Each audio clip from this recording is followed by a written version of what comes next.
Alors, j'ai été accusé par monsieur... Oh, je vous accuse pas du tout. Mais je ne vous ai pas interrompu. Non, mais je vous accuse pas. J'espère avoir le même traitement. J'ai été accusé de la théorie du complot. C'est l'argument habituel de ceux qui n'ont pas d'argument face à des faits qui dérangent. Et donc, je pense qu'il faut se poser la question, la France, amie du Mali. Moi, je dis que dans toute guerre, on nous cache l'histoire et on nous cache les intérêts. Et je voudrais pouvoir expliquer les deux qui me semblent vraiment fondamentaux et totalement occultés dans la version officielle des médias. L'histoire occultée, c'est quand il y a eu un président élu au Mali qui s'appelait Modibo Keïta, qui voulait l'indépendance de son pays, le développement et mettre fin à la pauvreté. Qu'est-ce que la France a fait? Elle a soutenu un coup d'État sanglant de Moussa Traoré. Modibo Keïta a crevé en prison et Moussa Traoré, ça a été une dictature épouvantable pendant 23 ans. Ensuite, il y a eu d'autres marionnettes à la place. Et est-ce que vous appelez ça une théorie du complot? J'aimerais que vous alliez le dire aux Maliens. Ensuite, il y a la question des intérêts, à savoir que le Mali, c'est un pays pauvre, mais comment on peut être pauvre quand on est riche? Et toute la région, le Niger, c'est un pays, c'est le dernier pays sur la liste du niveau de pauvreté dans le monde, et c'est un pays très riche avec l'uranium. Et donc, il faudrait expliquer ce que vous cachez soigneusement, à savoir que dans cette région, il y a de l'or. L'or a été exploité au Mali, dans les mines de Morila, par Bouygues, derrière des paravents. On a fait crever les gens qui extrayaient l'or avec du cyanure et de l'arsenic, aucune prévention, les nappes d'eau polluées, les gens crevaient comme des mouches. Et donc, ça c'est Bouygues, ça c'est l'or. De quelle époque parlez-vous, Michel Collomb? Tout récent, c'est encore il y a 5-6 années. La mine a été fermée récemment et on recommence le même coup de l'autre côté. Deuxièmement, l'uranium. Areva est plein de convoitises pour l'uranium du Mali. Et quand on veut voir ce qu'il va en faire, il faut voir ce qui se passe au Niger, le pays le plus pauvre, comme je le disais.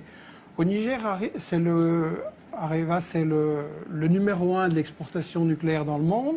Le Niger, c'est celui qui procure tous les revenus qui permettent à Areva et aux firmes qui travaillent avec elle, Alstom, Suez, Bouygues et tout ça, de gagner énormément d'argent. Et pendant ce temps-là, monsieur, les Nigériens, ils crèvent de faim. Et quand vous savez, l'espérance de vie, c'est 49 ans. Il y a moins de 30% de gosses qui sont à l'école. Et quand les Nigériens ont dit à Areva, on voudrait quand même un peu d'argent pour nos écoles, ou bien par exemple, il aurait suffi, c'était un projet de la Banque mondiale, de 10 millions pour irriguer le Niger, et le Niger aurait eu, tous les gens auraient eu à manger, Areva a dit, c'est pas notre problème et les Nigériens peuvent continuer à crever de faim.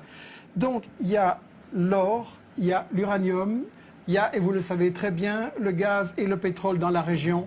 Et c'est le responsable Afrique Nord de Total qui vient de dire récemment qu'avec la Mauritanie, avec le gaz, qu'il y a tout ça, c'est le nouvel Eldorado. Et donc on est en train d'essayer, et on a tout à fait raison de parler de néocolonialisme, et le fait que la France y était là avant ou pas, ça n'a aucune importance. Le colonialisme, ça consiste à piller les richesses, et c'est ce qui se passe dans l'ensemble de l'Afrique. Un Africain noir sur 3 ne mange pas à sa faim. Un Africain noir sur 3 n'a pas accès à l'eau potable. Résultat, pendant la journée qui est en train de s'achever, là, il y a 10 000 gosses dans le monde qui ont crevé parce qu'ils n'ont pas accès à une eau potable. Et la raison de ça, c'est que les multinationales françaises et vos grands amis ou les amis de votre patron, Bolloré, Bouygues, Lagardère, etc., se sont fait des couilles en or pendant que les Africains, ils crèvent de faim. Et ça, allez leur dire que c'est une théorie du complot quand eux, ils voient la misère pendant qu'ici, vos amis, c'est les Ferrari, les Porsche et les châteaux. Vous pensez que quand les mafieux, les fondamentalistes, les terroristes qui sont au nord auront pris le pouvoir, les Maliens vont manger à leur faim, les Nigériens vont manger à leur faim, que ça va aller bien, que ça va aller mieux? Mais vous pensez qu'il y a un rapport de la guerre. Alors maintenant, si vous voulez me dire, excusez-moi, je vais vous répondre à votre question. Qui a lancé les fondamentalistes en Afghanistan, sinon les États-Unis? Qui travaille avec le Qatar et l'Arabie Saoudite pour répandre les trucs les plus fanatiques en Libye, en Syrie et même un peu ailleurs aussi? Ça, vous le savez très bien. Donc, une fois les islamistes sont vos amis et une fois sont vos ennemis. Il faudrait Je choisir. voudrais donner la parole à Attendez, juste Naoufel une remarque. Brahmi Si et vous voulez Émilie. dire qu'il faut renégocier les contrats d'exploitation en Afrique pour toutes les grandes sociétés, je suis d'accord. Mais ça ne répond pas à la question Mais c'est de savoir du ce pillage. qu'on Les fait. gens, ils crèvent de Oui, faim d'accord. à cause de vos contrats. Oui, mais arrêtez de penser que ça n'est qu'à cause de ça. Et expliquez-moi comment les gens que nous combattons aujourd'hui vont donner de la richesse à tout le monde. Vous savez, il y a des pays qui ont beaucoup... Il y a La des pays, il y a des paix, pays il n'y très aura riches. jamais la paix tant que les gens crèveront de faim Oui. et ils crèvent de faim à cause de vos amis. Bien sûr, Naoufel uniquement à cause de Brahmi. nos amis. Mais c'est bien. Voilà, c'est bien Émilie. sûr, c'est vision. Non, Parlons de Benghazi. Non, on n'a Deux pas mots. le temps aujourd'hui. Malheureusement, juste qui répondent pourquoi, alors à ce moment-là, quelle est la question que vous avez Non, mais posée. pourquoi est très simple? Parce que des représentants de la population de Benghazi qui menaçaient d'être massacrés Mais sont les venus- services sont secrets venus- français sont venus étaient voir, 6 voilà. mois avant l'insurrection de Benghazi. Oui. Vous reprenez les mensonges habituels. Non, mais les arrêtez, moi, je services l'ai secrets vécu, je l'ai français vécu. étaient là Benghazi, 6 arrêtez. mois avant D'abord, l'insurrection. je vous permets Je pas vois de- que votre Attendez. information n'est pas parfaite. Je voudrais Non. sur Benghazi vous donner. Attendez, juste une réponse. Je ne vous permets pas de me Benghazi, traiter de est-ce que menteur. vous trouvez qu'aujourd'hui la région de Benghazi est tranquille? Ah, j'ai Est-ce pas que dit- vous trouvez que... Non, Bon. je n'ai pas dit que Quel tout ça avait était tout réglé. l'objectif On de a évité- l'intervention de la L'attentat en Algérie, croisade ça en vient de la Libye? Libye, quand même. C'était le massacre. d'introduire la démocratie. Non, mais Vous d'abord, trouvez que éviter la le massacre. démocratie existe en Libye? Non. À Benghazi?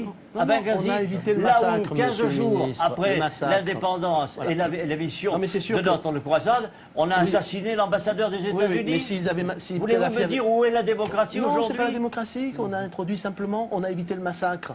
Quel le massacre? Mais Vous avez allez, assassiné, bien pas sûr. vous, pas vous. Vous avez fait assassiner dans les conditions honteuses le colonel Kadhafi. Vous le savez bien comment il a été Oh, traité. non. On Vous s'arrêtera le là. savez bien. On s'arrêtera là. Je J'en suis suis navré. Je suis indigné parce que On recommence avec le complot. je refute la fausse information.